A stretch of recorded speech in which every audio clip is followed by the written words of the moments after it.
भगवान विष्णु साक्षात् पुंडलीकच्छभ्यो नमः।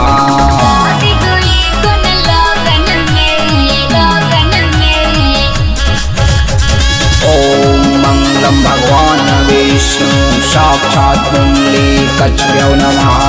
चैत बैसाख के अघन में शादी हुई कन लगन में, लगन में, लगन में।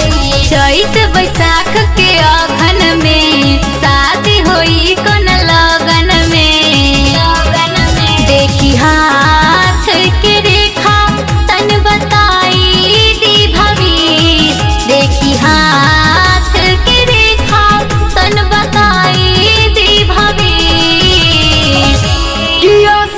हो जाई तो हर शादी तब बोला फीस देबू की किस।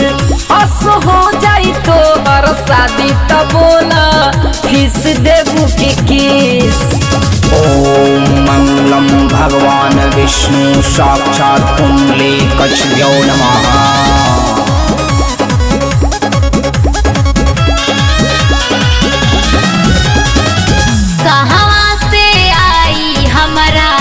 दुआरा बारात हो दुल्हन बना के राजा ले जाई है साथ हो, ले जाई है साथ हो।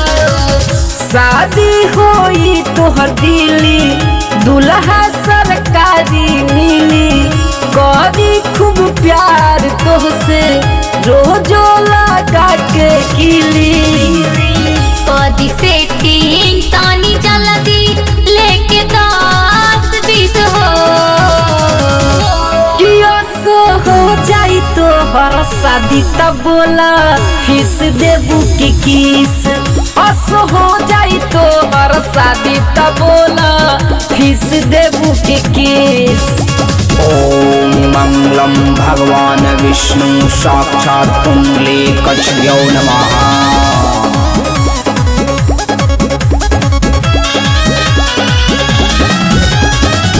कैसन होई सास ससुर कैसन देवर बा, होखे वाला सैया के हमरा कई गोला भर बा, कई गोला भर बा।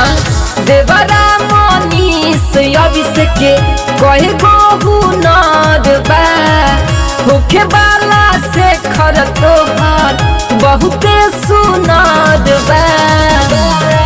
सुनमु के समोमेन नीतू करे बहुत मिस। हो जाई तो हर शादी तब बोला फीस देबू की किस। असो हो जाई तो हर शादी तब बोला फीस देबू की किस।